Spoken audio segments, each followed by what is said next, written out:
Good adventures, everybody. Welcome to episode 12 of Books Cubed. And I have a great show today. I have Carrie Pack talking about her Christmas horror story, The Lights. It's fantastic.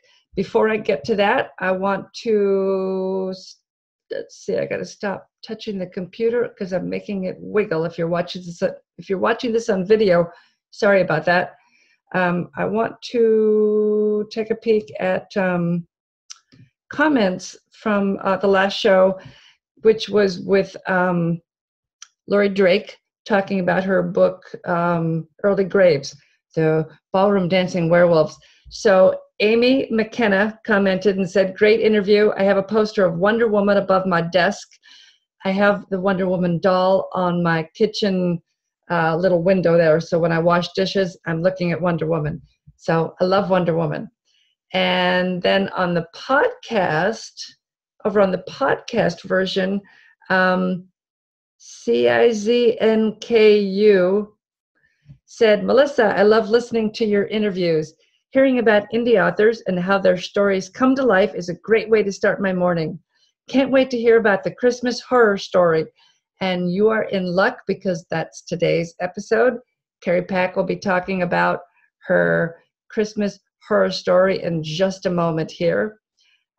We had a drawing in last week's episode that if you commented, you could win a copy of Lori Drake's book. I'm going to say it wrong. Early Grave. Graves? Grave. I am terrible with names. I'm so sorry. It's a very good book, though. Anyway, so Anna was the winner. So I have sent her a message. But if you're listening, Anna, go ahead and contact me. Check on YouTube, and I've told you how to contact me. And let's just jump right into the interview with Carrie Pack. And I'll see you after. And good adventures, everybody. I am here with Carrie Pack, and she was on an earlier episode, and I can't remember what number it was, but I'll have it in the show notes. And she talked about her LGBT time travel romance, which is really good, and you really need to read it. So those links will be in the show notes. But today, Carrie is talking about her horror Christmas story, which was fantastic. And I'm going to, yes, The Lights. I'm going to have her read an excerpt, and then we're going to talk about it. So welcome, Carrie. Hi. Yeah, I'm going to actually read from chapter 2 because this is when it starts to get a little creepy. So I thought I'd go with this scene. We still had another week of school left before break, but something was making me unsettled and I couldn't put my finger on it. Chelsea and I had big plans, sitting on the couch in our PJs, eating junk food and watching 90s teen movies and cheesy Christmas rom-coms. So I should have been excited. 2 whole weeks without homework or teachers or tests and absolutely no burpees or running laps. But I couldn't shake this eerie feeling that something was horrifically wrong. It didn't help that Roger was still being a pain in the ass. He'd been acting weird since the processional. I'd find him standing in his bedroom door, staring off into the distance, or sitting in front of a blank TV screen for hours at a time. On Wednesday, he was sitting on my bed in the dark when I came home from practice. Holy shit, Roger, I screamed as I turned on the lights. I clutched my hand to my chest. You scared the crap out of me. My heart beat faster than it had on the track that afternoon. What are you doing in here? Roger stared at me, but didn't speak. Roger? He blinked, but said nothing. I inched closer, gently laying my gym bag on the floor at my feet. Are you okay? Are you sick? Still, nothing. I took a couple steps toward him. Want me to get Mom? It's time, he said. His eyes were glassy and dark. My room suddenly felt cold and unfamiliar. Shakily, I pointed toward the door. Get out of my room. Roger didn't move. Panic pinched tightly in my middle. Get out, I yelled through clenched teeth. Roger slowly rose and walked toward me. I stepped to the side and held my breath. He walked silently into the hallway. I exhaled. Roger paused and glanced back at me. It's time, he muttered, almost as if he were speaking to himself. I slammed the door and tried to calm my racing heart. I didn't come out of my room again that night. On Friday, Roger came home from school with a brutal headache. I overheard Mom on the phone saying he was the 15th kid in his school to come down with one in the last 2 days, the 4th just in his class. First it was Dominic Walker, then Danny Evans, and Charity Robideau, now Roger. It's probably just something going around, she said. But I thought you'd like to know since he and Braden were at practice together the other day. Braden Watson was a kid on Roger's basketball team that was homeschooled. His mom was a germaphobe, constantly sanitizing everything. She demanded that the parents call her whenever any of the kids on the team were sick. Yeah, I will. Thanks. You too. Bye. She hung up and grabbed a bottle of Tylenol, then immediately put Roger to bed, just like the school nurse had suggested. Then she called Dr. Rodriguez and made an appointment for the next day. After she hung up the second time, I asked, "What's wrong with him?" "Oh, it's probably just the flu. Nothing to worry about, sweetie." She kissed me on the forehead. "Just wash your hands a lot and try to keep your distance for a few days, okay?" Yeah, no problem. Keeping my distance was the easy part. I already had been, thanks to Roger's near catatonic state. Maybe he really was sick. That certainly would explain all his weird behavior. That afternoon, though, Roger seemed restless. He came downstairs at least half a dozen times. "Are you thirsty, honey?" Mom gave him some juice and sent him back upstairs. Then 20 minutes later, "How about a popsicle?" Mom plopped a grape one between his tiny fingers and sent him on his way. By the third time, her patience was wearing thin. "Back to bed, mister. You need rest." And she shuttled him back to his room. The next time he appeared, Mom felt his forehead. "No fever." She furrowed her brow. "How's your headache?" But he didn't answer, so she shooed him back upstairs. The last time he appeared, she simply said, "Go back to bed, Raj." It was quiet while we ate dinner. Mom checked on Roger, then she and Dad went upstairs to watch TV. The volume was so loud I could hear it in my room, so I stayed downstairs to do my homework. Around 7:30, while trudging through my pre-calculus problems, I heard the first scream. I chalked it up to dumb kids in the neighborhood. It had snowed the night before, and snowball fights weren't uncommon this time of year. About 20 minutes later, I heard another scream. This time it was louder, more terrified.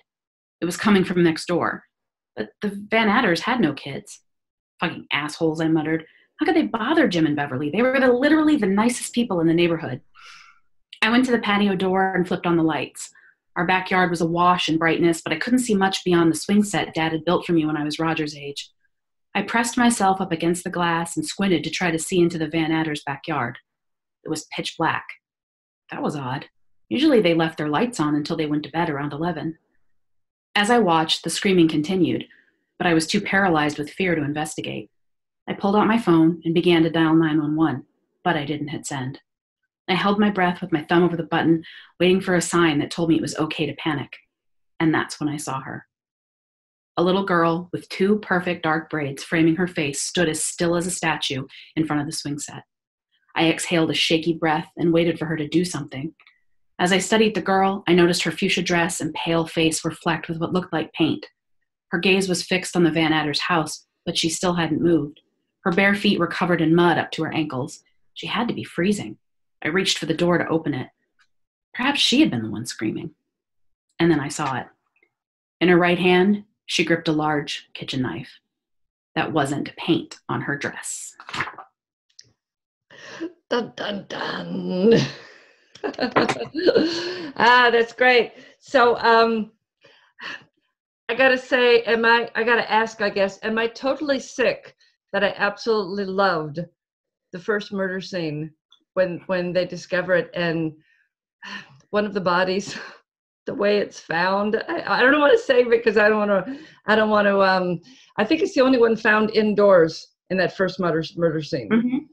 Okay. Sort of, yeah. So it's the way it's found. I just absolutely loved it. And my husband and I were at breakfast and we were at Denny's and I started to read it out loud to him and I stopped myself because there were all these people around us and I thought, and everybody was eating food and my husband was eating and I knew he would be mad at me. So I didn't, but I absolutely loved that murder scene. So how did you come up with that Christmas lights are the lights get turned on and the murders begin? What's the line? I absolutely loved it.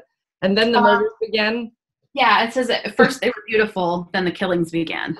That's great. Anything that has then the killings began is something that I want to read, definitely. So where did this come from? Well, two things. One, the town I live in St. Augustine, Florida, has a what they call Nights of Lights, which is just like the Festival of Lights that I've included in the book. And it's where they basically cover the entire historic district in white Christmas lights. It's actually really beautiful.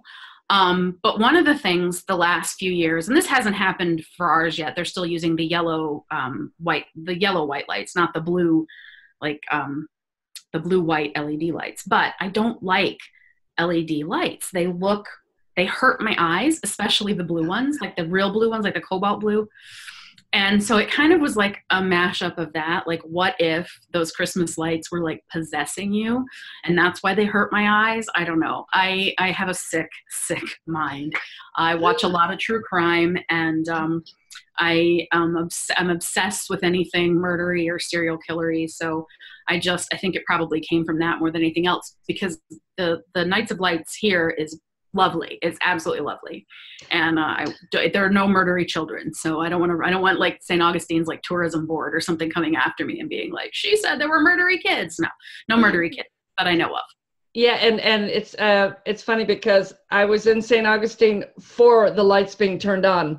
I went up to visit Carrie, and my editor lives in St. Augustine. So thankfully I had not read this book before because I was in the festival, in the square, packed with people. There's the Christmas tree way up ahead, and I was standing on tippy toes trying to see it, just like the girl in the book is trying to see it. Yep. And then the lights were all turned on, and we were all taking video of it, and there's all these little kids around. So if I had read this first, I think I would have been really creeped out. And yeah, it's very small town, Mayberry feel to St. Augustine, and it's right in the college is right there. And it's if you ever can go to St. Augustine, I highly recommend it. It's I'll put some links in the show notes to the town, so you can are there any when I lived in Key West, we had dedicated video streams where you could click on them and then watch, like my brother-in-law watched my husband and I eat breakfast one day at Schooner Wharf. I don't know if they have that, but one of the local TV stations, which I think is Channel 4 out of Jacksonville, has a camera on one of the towers on the college, which is one of the tallest buildings in town, and you should be able to see them from that. So it's WJST Channel 4 in Jacksonville. I'll see if I can find it, and I'll put it in the show notes if I can. And if you don't see it, it means I forgot to put it in or I couldn't find it. So do you want to know the real creepy thing though? So, I wrote in there, our town does not have a candlelight processional leading up to this. You were at the flipping of the switch. It literally is just everyone gathers, they turn on the lights, and that's it. The mayor gives a little speech or whatever, whoever it is, and that's it. But in the book, I write in that they do this candlelight processional, singing Christmas carols to the square, and then they flip the switch. This year, now not the night of the lights coming on, but like I think it was this weekend or something, or maybe it might be later this week, they're doing a candlelight carol singing processional, and I was like, no. You feel like you should be in the square. You need to be in the square with a little table selling your books. I know. Be like, here, if this bothers you, it's nice and creepy. Hey,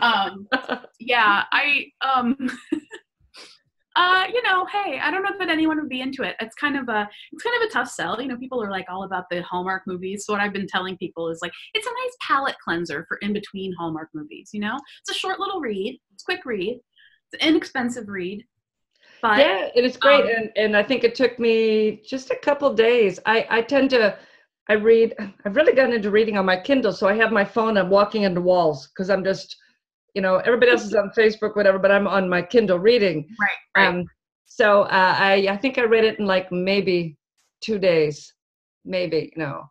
It's a very fast read, and I didn't want to put it down. It was fun, and I wanted to know what was going to happen. I was really so worried about so many of the different characters, and I kept emailing Carrie, oh my God, I'm worried about so-and-so. Oh my God, I'm worried about so-and-so. I tried to balance it out because I don't, it's technically young adult, so I didn't want to make it too grim.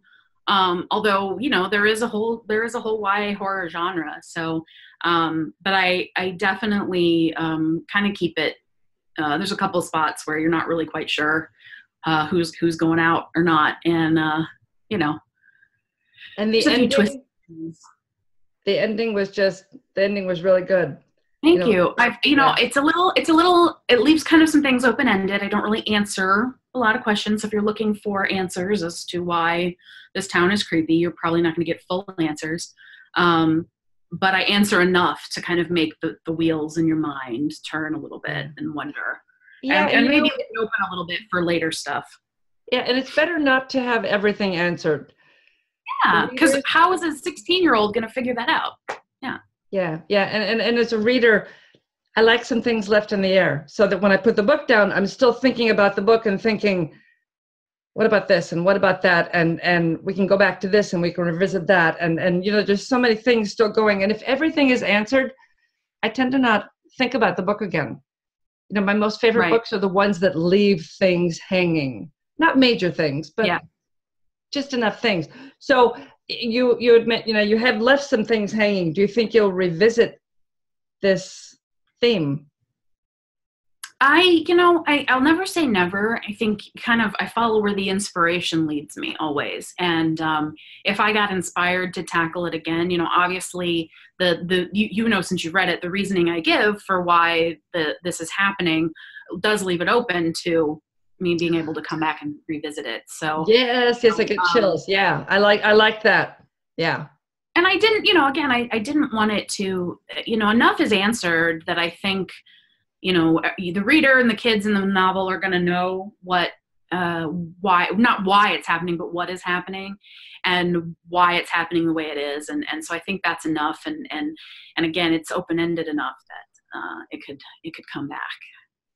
Yeah, it could. So so you're done with this, and have you finished the In the Present Tense series? I have. It's just the duology. Originally, I had an idea to have it as one novel, and it was just too long for my publisher, so that's why it ended up as two. But that one's pretty much wrapped up. I might revisit for some shorts that I would do as like probably freebies for my newsletter people or something. But yeah. But the main story is wrapped up. So what is on your plate for next year? So I keep floating back and forth between two ideas. One of them is completely starting something new. I had another young adult novel, a contemporary, kind of just a contemporary romance, which is not something I do very often. My debut was a contemporary romance. Girls on the Side? No, Designs on You. Okay. So that's the last full contemporary romance that I wrote, and I have an idea for another one that I gotta let it percolate a little bit more, but I have notes in a folder somewhere. And then I have another one that's like a historical that I originally had written as a fan fiction that I want to completely tear apart and rework. But it would also take place in St. Augustine. So it's a good location. Yeah, write what you know, I guess. And it's been around long enough that I can write about all different kinds of things. Oh yeah, especially if it is historical. Mm-hmm. Because it's like the oldest city in the not the United States, but in the American continent, right? Well, yeah, it's basically how they call it the oldest city, right? But that's because it's the longest continuously occupied European settlement in the United States. So we beat out, Jamestown or whatever, by virtue of we were occupied by the Spanish before we were a colony, before Florida was a colony. So there were Europeans and, massacring natives in the 1500s here. In the 1500s, yeah. Okay, so last time Carrie was on, I read her bio, and at the very end of her bio, she has a line where she says she calls Florida America's Wang. And I forgot to ask her about it, and I was so mad at myself. So why do you refer to Florida as America's Wang? First of all, I wish I could take credit for that. I did not come up with calling it America's Wang. I think I heard that somewhere else. But I have a love-hate with the state that I live in, and it looks like a giant dick. I mean, what more do you need? It looks like America's penis, and Wang is a funnier way of saying that. And honestly, it's in my bio because it's kind of there's some my publisher's like, include some of your personality, and I'm like, what's more me than dick jokes? I don't know. I just it's more fun to say that than to say I'm from Florida, because I'm not from the Florida man part of Florida, right? That's all Central Florida. So it's just it's sweaty and gross, and yeah, that it's a very different mainland Florida is very different. I lived in Key West for 2 years, and just That's more like living on like in like the Bahamas or something. It's more tropical and more. Yeah, we joke that we were in close proximity to the United States because it doesn't feel like the United States. We felt very isolated. It's a very liberal city. There's a lot of artists, a lot of writers, a lot of painters, musicians. It was just performance art, actors. It was just wonderful for the soul, and I miss it every single day. And we're on all kinds of mailing lists from realtors, and we look at houses all the time, and I think, so much money, for such a small house, for for it's just so much. But excuse me, but it's nice and cool.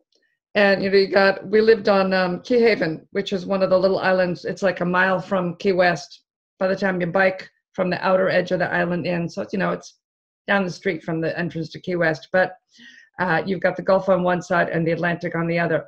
And so we just leave our windows open all the time, and cross breezes, and yeah. I just absolutely loved it. I loved it so much that my next book is set in Key West. So I'm just having a great time, and I keep going down for research trips. Tell my husband, we have to go to Key West. I can't remember how this road looks. Okay, we go into Key West and I take pictures, and then we spend some time. So that's fun. That's fun. I like that. Gosh, I think we covered everything. Oh, I did it. I covered everything. I didn't forget anything. I usually forget something with everybody. So, golly. Oh, Kitty, how's your new kitty? She has these kitties, and they live outside, but one decided to come inside. Gus, yeah. He's downstairs enjoying the fireplace right now because it's a little chilly outside tonight. So I don't know why he can't convince his sisters and his mother to come in and get warm as well. But yeah, all in all, if we count both the outside and the inside cats, that means we have 10. That's a lot of cats. A lot of cats. Yeah, it was so funny because when you were at my house, it was just like, oh, there's another one. Oh, there's another one. Every time I turned, there was another cat, and they were all. Well, not all of them. Not all of them love me, but there was that one, the striped like brown. He went up on the cat. Oh yeah, that's Dave. Yeah. Yeah. Oh, every time I was near that, he would come running over, jump up, and then rub his face against me. Yep. And yeah, he was real sweet. I love kitties, and my husband's allergic, and I think I'm a little allergic because my nose bothered me after I left your house. I thought, no, I love kitties. Next time I keep allergy medicine in my house because of that. Because I know, well, and you can't clean the cat hair ever out of everything. No, even with 1 or 2 cats, you still can have issues. And I know we used to have a Labrador. We call them Labradorks just because they're ridiculous dogs. But there was just fur everywhere. And for her also, we both had nose issues, just so much fur. But this is good. I'm glad we got to talk about the book. It is really good, everybody. There'll be links in the show notes. Take a look. And gosh, as soon as you have something new again, let me know. And you'll come back on and read again. And maybe you can come back on and we can talk about Girls on the Side, which is one we haven't talked about. Yeah, definitely. That's my baby. That's my little, passion project. So I'm real proud of that one. Oh, that's a good one to talk about then. Yeah. Okay, well, you have a really nice Christmas. You too. And say hi to your mom. I have to have her mom on the show. She is sweet romance, right? That's right, sweet historical, yeah. Yeah, so, I like historical, so I'll have to pick out one of her books. Why don't you text me and tell me which is your favorite, and I'll read that one. Okay, I will. Yeah, that sounds good. And I will see you soon, I'm sure. Bye. Bye-bye. Thanks, Carrie. You will find a link in the show notes for Carrie's Christmas horror story, The Lights. I recommend that you go check it out. And next week, I will have either me reading from 4 Bullets and a Ghost, or I will have an author I'll be interviewing. I am working on setting some things up, but it's Christmas time. So instead of doing a bunch of episodes early in the month and getting myself ahead. I didn't do that and totally blew it. And now I am scrambling to find somebody for this coming week. So I have several possibilities of authors that I think you'll really enjoy hearing about. But I just have to get things going with them. So in the meantime, you will probably hear from me next week, but maybe not. So you'll just have to show up and see. So I will see you next week. And in the meantime, go out and read a good book.